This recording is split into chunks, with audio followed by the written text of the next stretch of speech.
سیدنا ابو ہریرہ رضی اللہ عنہ سے مروی ہے کہ ایک آدمی نے کہا، اے اللہ کے رسول، بہترین صدقہ کون سا ہے؟ آپ صلی اللہ علیہ وسلم نے فرمایا، تمہارا اس وقت اور اس حال میں صدقہ کرنا کہ جب تم حریص اور صحت مند ہو، زندگی کی امید ہو اور فقیری کا ڈر ہو، اور اس قدر تاخیر نہ کرو کہ جب روح حلق تک آن پہنچے تو تم کہنا شروع کر دو کہ فلاں کو اتنے دے دینا، فلاں کو اس قدر دے دینا، حالانکہ اس وقت تو وہ مال دوسروں کا ہو چکا ہوتا ہے۔ حدیث نمبر 3591، مسند احمد۔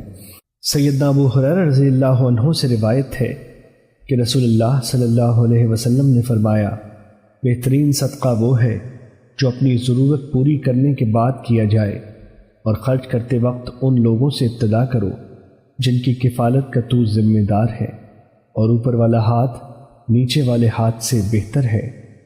معمر کہتے ہیں، میں نے ایوب سے کہا، ان ظہر غنن کا کیا معنی ہے؟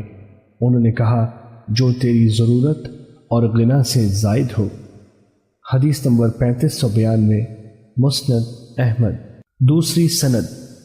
سیدنا ابو ہریرہ رضی اللہ عنہ سے روایت ہے کہ نبی کریم صلی اللہ علیہ وسلم نے فرمایا، بہترین صدقہ وہ ہے جو اپنی ضرورت پوری کرنے کے بعد کیا جائے، اور اوپر والا ہاتھ نیچے والے ہاتھ سے بہتر ہے۔ جو افراد تیری کفالت میں ہیں تو ان سے خرچ کرنا شروع کیا کر۔ سیدنا ابو ہریرہ رضی اللہ عنہ سے سوال کیا گیا کہ زیر کفالت افراد سے مراد کون لوگ ہیں؟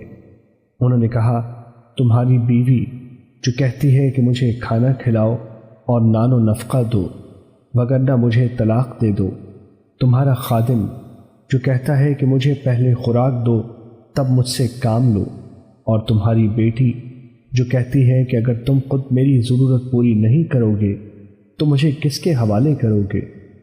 حدیث نمبر 3593، مسند احمد۔ سیدنا ابو ہریرہ رضی اللہ عنہ سے روایت ہے، وہ کہتے ہیں، میں نے سوال کیا کہ اے اللہ کے رسول، کون سا صدقہ سب سے زیادہ فضیلت والا ہے؟ آپ صلی اللہ علیہ وسلم نے فرمایا، کم سرمایہ والے آدمی کی محنت کا صدقہ افضل ہے، اور جن افراد کی کفالت کا تو ذمہ دار ہے، مال خرچ کرنے کے سلسلے میں ان کے ساتھ ابتدا کیا کر۔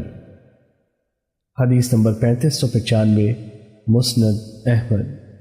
سیدنا عبداللہ بن مسعود رضی اللہ عنہ سے روایت ہے، نبی کریم صلی اللہ علیہ وسلم نے فرمایا، کیا تم جانتے ہو کہ سب سے افضل صدقہ کون سا ہے؟ صحابہ رضی اللہ عنہم نے کہا، اللہ اور اس کا رسول ہی بہتر جانتے ہیں۔